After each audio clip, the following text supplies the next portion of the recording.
자, 오늘은 다니엘서 강의 15번째 시간입니다. 별과 같이 빛나는 삶이라는 제목으로 다니엘서 12장 1절에서 4절까지의 말씀 함께 은혜 나누고자 합니다. 지난주에 현지 시각 26일 아프가니스탄 카불 공항의 옆에 있는 이 바론 호텔에서 폭탄 테러가 일어났습니다. 미군 13명을 포함해서 최소 170명의 사상자를 낸 사건이 발생했습니다. 몇 주 전에 미국이 아프가니스탄을 포기하고 철수하자마자 이 탈레반이 곧바로 점령해서 벌어졌던 이 당황스러운 일에 이어서 연달은 테러 소식이었습니다. 트럼프 대통령이 환경기후 조약 등을 탈퇴하면서 세계 경찰관이라고 불리던 이 별명이 무색하게 자국 이기주의로 일관했던 것을 반대해 미국이 돌아왔다라고 선언했던 조 바이든 대통령의 전격적인 이 아프가니스탄을 포기했던 사건이 국제사회에 던진 충격이 채 가시지도 않은 상태에서 이번에는 이 내부에 또 분열이 일어난 것입니다. 전문가들의 말에 따르면 아프가니스탄 정부의 강요들이 부정부패가 극에 달해서 외국 원조를 빼돌리고 국민들의 삶을 파탄에 빠뜨려 왔다고 합니다. 국민 입장에서는 탈레반이든 기존의 정부든 큰 기대가 없었기 때문에 탈레반 점령이 더 빨리 이루어질 수 있었다라고 본 것이죠. 그랬던 아프가니스탄에서 이번엔 이 탈레반이 미국과 협약을 맺으려는 것에 불만을 품은 이슬람 과격단체 IS가 아프간을 철수하는 다른 나라 사람들이 머물고 있는 호텔에 폭탄 테러를 감행한 것입니다. 곧바로 조 바이든 대통령도 IS의 응징을 가해서 이 테러 설계자로 추정되는 지도자를 공습해서 사살했다고 전해집니다. 무척 복잡해 보이지만 실상은 아주 간단합니다. 아프가니스탄에 무책임한 정부 지도자들이 있었고 또 이 지도자들을 참지 못했던 미국 정부의 철수 그리고 그 틈을 타서 더 강경한 정책을 요구하는 IS의 테러가 일어났다고 보시면 됩니다. 자, 그 피해는 고스란히 이 강대국과 이기심에 가득 찬 지도자들을 두었던 국민들이 받게 되는 거죠. 그래서 전 세계가 코로나19라는 이 바이러스의 깊은 영향을 받고 있는 것처럼 아프가니스탄 현지에 있는 국민들, 외국인들은 이 극심한 공포와 불안 속에서 하루하루를 살아갈 수밖에 없습니다. 이 세상에 힘을 가진 나라와 지도자들이 벌이는 일들이 이렇다라는 것이죠. 우리가 계속 살펴보고 있는 다니엘의 시대도 이와 아주 흡사했습니다. 강대국들의 힘의 다툼 속에서 그 안에 살아가는 국민들의 삶은 위태롭기 그지없었습니다. 그가 살았던 시대 속에 벌어진 너무도 혼란스럽고 미래가 보이지 않는 하루하루를 견디고 있는 포로들의 현실이 지금 우리가 살펴보고 있는 다니엘서에서도 그대로 구현되고 있는 것이죠. 오늘 말씀 12장 1절은 이렇게 시작합니다. 그때 내 민족을 호위하는 큰 군주 미가엘이 일어날 것이요. 또 환란이 있으리니 이는 개국 이래로 그때까지 없던 환란일 것이며 그때 내 백성 중에 책에 기록된 모든 자가 구원을 받을 것이라. 그때라는 말이 있습니다. 남방 왕과 북방 왕 두 강대국 사이의 세력 다툼이 격해지는 시절을 의미합니다. 편할 날이 없던 때이죠. 그런데 더 큰 어려움이 닥칠 거라고 말하고 있습니다. 그래서 이스라엘을 호위하던 미가엘이 보호를 위해 더 나설 것이고 이 환란은 견디기가 쉽지 않은 어려움일 것이라고 하셨습니다. 그런데 여기서 하나님은 어둠 속에 한 줄기 빛과 같은 메시지를 던져주십니다. 내 백성 중에 책에 기록된 모든 자가 구원을 받을 것이라. 우리는 그 책이 정확히 무엇인지는 모릅니다. 그러나 하나님께서 내가 구원하겠다고 마음먹은 사람들은 지금 너희 눈에 보이는 강대국들의 다툼과 상관없이 구원될 것이라고 말씀하고 있는 것이죠. 자, 책에 기록됐다는 메시지를 보면 안절부절 못하면서 내가 그 책에 기록되어 있지 못하면 어떻게 되지라는 두려움을 느낄 수 있습니다. 이 본문은 그런 의도가 아닙니다. 하나님의 구원하심은 어떤 혼돈과 난리가 와도 반드시 이루어진다. 걱정하지 말아라 라고 말씀해 주시는 것입니다. 자, 여기까지만 이야기하면 이런 질문을 하는 사람도 나올 수 있습니다. 그러면 이미 죽은 사람들은 어떻게 됩니까? 그리고 제가 보기에 제 삶은 당장, 금방 나아지고 보상받을 것 같지 않은데요. 이런 걸 보니 제 인생은 역시 선택받지 못한 건 아닐까요? 라고 생각할 수도 있습니다. 자, 그런 사람들은 12장 2절 말씀에 귀를 기울여 보시기 바랍니다. 땅의 티끌 가운데에서 자는 자 중에서 많은 사람이 깨어나 영생을 받는 자도 있겠고 수치를 당하여서 영원히 부끄러움을 당할 자도 있을 것이며, 땅의 티끌 가운데 자는 자는 죽은 사람들을 의미합니다. 이들이 깨어나 영생을 받는 사람이 있을 것이라는 말씀이에요. 우린 여기서 하나님이 어떤 분이신지를 알아야 합니다. 하나님 편에서는 인간과 달리 죽었어도 살아있는 사람들이 있고요. 살아있지만 죽은 것 같은 사람도 있습니다. 우리는 죽으면 다 끝이야 라고 생각할 수 있습니다. 그러나 하나님은 아니다 라고 말씀하십니다. 한 가지 예를 들면 학창시절에 시험을 못 친 학생은 인생이 끝난 것처럼 절망할 수도 있습니다. 어떻습니까? 인생을 더 길고 오래 산 어른들의 눈에는 시험은 인생의 아주 작은 점의 하나라고 볼 수 있는 것을 우리는 알고 있습니다. 이후에 더 큰 인생의 여러 이야기들이 기다리고 있다는 걸 알고 있는 거죠. 우리는 이 땅에서의 몇 가지 일의 성공과 실패로 자신을 규정짓는 본능이 있습니다. 그럴 수밖에 없습니다. 그건 우리가 시간 속에 살고 있고 우리 눈에는 눈에 보이는 게 전부이기 때문입니다. 하지만 하나님이 계시다는 것은 시간 너머에 또 다른 영혼의 세계가 있다는 것과 당장은 눈에 보이게 전부처럼 보여도 눈에 보이지 않는 중요한 세계가 있다는 것을 알게 된다는 것입니다. 여기 나오는 영생이란 말을 그저 영원히 오래 산다 정도로 이해하면 안 됩니다. 사라지지 않는 것들이 있다는 것입니다. 우리는 살아가면서 당장, 즉시, 빨리로 모든 걸 판단하고 울고 웃습니다. 하지만 영생을 믿는 사람들은 인생을 시간을 넘어 영속할 수 있는 것에 초점을 맞추고 살아갑니다.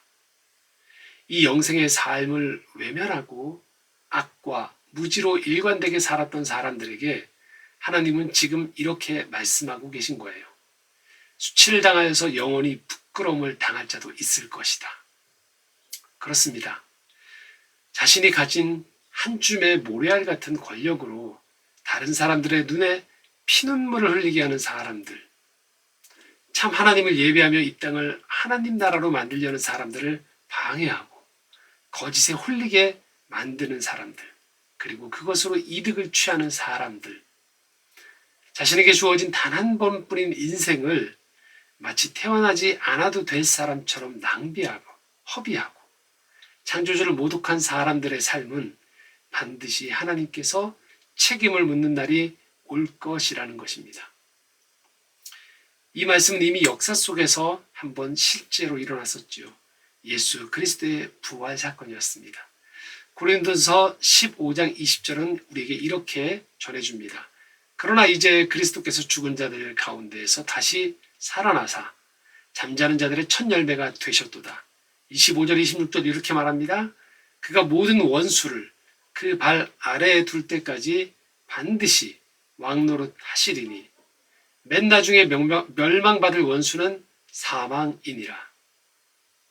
예수님은 사단이 쥐고 있던 죽음의 권세를 깨뜨리시고 죽은 자들 중 첫 번째로 다시 살아나신 분이 되셨습니다. 그리고 기독교 2000년 역사는 바로 이 한 사람 예수 그리스도의 삶이 결코 패하지 않았다는 것을 증명해온 시간입니다. 우리의 삶은 결코 혼자가 아닙니다. 세상 속에서 우리가 살다 보면 혼자인 것 같은 시간이 있을 수 있습니다. 하지만 결단코 우리는 혼자 내버려진 사람들이 아닙니다. 하나님은 말씀하십니다. 나는 너를 내 책에 기록해 두었다. 내 삶은 잠자는 것 같고 조용한 듯하나 나는 기억한다. 그리고 네가 이 땅에 행하는 선하고 아름다운 일들을 나는 방치해두지 않을 것이다.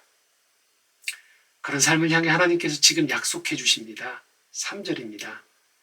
지혜 있는 자는 궁창의 빛과 같이 빛날 것이요 많은 사람을 옳은 대로 돌아오게 한 자는 별과 같이 영원토록 빛나리라. 여기서 말하는 지혜 있는 자는 지력이 똑똑한 자가 아닙니다.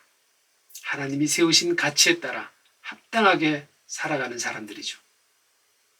세상을 아름답게 밝힌 사람들, 자신을 이 땅에 태어나게 하신 목적을 따라 그 일이 크든 작든 성실히 살아온 사람들의 삶을 하나님께서 빛나게 해주실 것이요 많은 사람을 옳은 대로 돌아오게 하는 사람들은 별과 같이 영원토록 빛나게 해주시리라는 약속인 것입니다. 저는 이런 삶의 유형을 하나님께서 예수를 통해 보여주셨다고 믿습니다. 저만 그런 게 아니고 신학자들도 이 위대한 예술 속에서 그 가치를 알아보며 여러 말들을 남겼습니다. 그 중에 칼바르트라는 대신학자, 기독교 개신교의 신학자 한 사람이 모차르트 음악에 대해서 칭송했던 글 한 구절을 나누고자 합니다. 모차르트적인 중심에 관한 이야기입니다. 중립, 공평으로서의 중심과는 의미가 다릅니다. 이 중심에서 일어나는 것은 오히려 균형의 절묘한 파괴, 즉 방향전환인데 이 힘으로 빛이 생겨나며 사라지지 않던 어두움이 물러가고 기쁨이 지워지지 않던 슬픔을 이기며 긍정이 만성적인 부정을 이기게 됩니다. 균형이나 또는 불확실함이나 의심 따위를 사람들은 모차르트의 음악에서 느낄 수 없습니다. 이것은 그의 오페라에서도 기악 음악에서도 심지어는 교회 음악에서도 마찬가지입니다. 주여 우리에게 평화를 주소서. 모차르트에 의하면 이유가 어쨌건 이미 이 소원은 이루어졌습니다. 그러므로 바로 그의 교회 음악은 알려진 모든 반대 이론을 거부하는 진정한 영적인 음악이라고 말할 수 있습니다. 그도 탄식하고 원망해야만 할 때가 있었을 것입니다. 그러나 그는 그때마다 위로와 유쾌함으로 방향전환을 시도했습니다.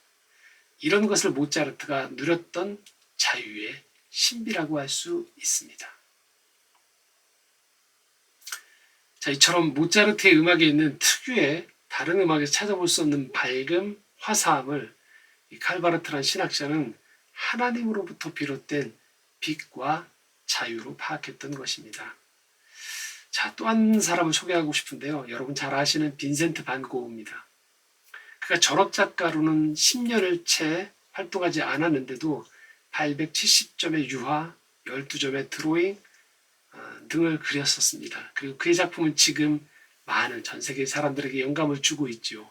그런데 그는 살아생전에는 석파나 몇 점, 붉은 수수밭이라는 유화 한 점만 판매한 것으로 알려져 있습니다. 그의 아버지는 목사였고 그 또한 전도사학교에 입학까지 했었습니다. 그러나 1879년 7월 말에 극도의 가난하고 비참하게 살던 광부들 편에 서게 되고 도리어 그게 당대의 성직에 대한 사람들의 기대와 어긋나 해임을 당하게 됩니다. 그리고 이때 비체치센이라는 목사를 만나서 복직을 부탁했는데 이때 그 목사는 고흐에게 목회자의 길보다 도리어 그림을 계속 그리라고 충고를 했습니다. 실제로 당시 고흐는 탄광주에게는 광부들을 대변하고 광부들에게는 파업이라는 폭력을 쓰지 말 것을 요청하다가 어느 쪽에서도 환영받지 못했던 때였습니다. 당시 그는 동생 테오에게 보낸 편지의 일부에 이런 내용을 보냅니다. 언젠가 이들의 모습을 그리게 되어 그로 인해 세상에 알려지지 않은 이들이 많은 사람에게 보여질 수 있다면 얼마나 행복하겠니? 나는 이들과 2년이라는 세월을 함께 살아오면서 그들의 독특한 성격을 조금은 이해할 수 있게 되었다. 그들의 아픔과 그들의 삶의 가난, 그 안에 있는 그늘을 고흐는 보게 된 것이죠. 또 우리가 잘 아는 감자를 먹는 사람들이라는 그림을 그리면서 이 농부들의 광부들과 마찬가지의 어려운 삶을 동생 태호에게 이렇게 보냈습니다. 나는 램프의 불빛 아래에서 감자를 먹고 있는 이 사람들이 접시를 들던 바로 그 손으로 땅을 팠다는 사실을 보여주려 했어. 곧 그 그림은 손과 노동을 이야기하지. 그들이 얼마나 정직하게 자신의 양식을 구했는지를 떠올리게 하면서 나는 우리 문명화된 인간들의 생활 방식과는 전혀 다르게 살아가는 이들이 있음을 알리려고 이 그림을 그렸어. 또 우리가 잘 아는 이 밤의 테라스, 별이 빛나는 밤에라는 고흐의 작품을 보면 밤하늘이 까맣지 않고 파랗습니다. 저도 의문이었는데 이 문학평론가인 정여울 작가가 그의 책에서 이렇게 밝혔습니다. 빈센트는 모두가 어둠만을 바라볼 때도 빛을 발견해내는 사람이었다. 빈센트가 그린 밤하늘의 별이 감동을 주는 이유 중에 하나는 검은색이 없기 때문이다. 밝은 빛에 익숙해진 시선으로 어둠을 바라보면 어둠은 순간적으로 짙은 까만색으로 보인다. 하지만 그것은 첫 인상일 뿐이다. 어둠 속에서도 무수한 빛의 스펙트럼이 있다. 빈센트는 어둠 속에 빛나는 찬란한 무지개를 알아보는 사람이었다. 누구보다도 외롭고 고독하고 무명의 삶을 살았지만 그가 가졌던 삶에 대한 진실한 진정성 있는 태도와 열정적인 삶, 그리고 그 예술들은 오늘도 전 세계 수많은 사람들의 마음을 위로하고 절망의 순간에 빛을 품게 만드는 힘이 있습니다. 자, 우리는 지금 살아있기 때문에 죽어있는 모차르트나 빈센트 반 고흐가 부럽지 않다고 할 수 있습니다. 그런데 말입니다. 만약 100년 후라면 우리 모두는 모차르트나 고흐나 우리도 똑같은 고인일 따름입니다. 그러면 남는 것이 무엇이겠습니까? 누구의 삶이 더 영속적이었는가, 생명력 있었는가를 물을 수밖에 없다는 것이죠. 그러므로 우리에게 주어진 이 삶의 과제는 얼마나 영속적인 것에 우리 인생의 시간을 들일 수 있는가라는 거죠. 하나님은 유한한 생의 시간을 살고 있는 우리에게 그것이 전부가 아니라고 말씀해 주시면서 영원한 삶을 지금 이 땅, 여기에서부터 살아가라고 말씀하십니다. 우리가 더 살아가며 살아야 할 이유가 여기에 있는 것이죠. 우리가 남들을 흉내내는 삶이 아닌 내게 주신 은사와 비전을 따라 살아야 할 이유가 여기에 있는 것이죠. 우리가 더 참된 예배자로 살며 하나님 나라의 복음을 전해야 할 이유가 여기에 있는 것입니다. 지금은 혼돈과 혼란의 시대입니다. 어둠이 가득해 보입니다. 어디로 갈지 모르는 것 같습니다. 그런 시대 속에서 우리가 해야 하는 것은 무엇일까요? 영원에 남는 삶을 지금 이 자리에서부터 살아가는 겁니다. 창조주 하나님을 예배하는 것, 사랑하며 사는 것, 내게 주신 은사와 비전을 가지고 살리는 삶을 살아가는 것. 그 삶을 하나님은 기억하십니다. 별과 같이 빛나게 해 주실 것입니다. 그 삶을 충실하게 살아내는 한 주가 되시기를 간절히 소망합니다. 함께 기도하겠습니다.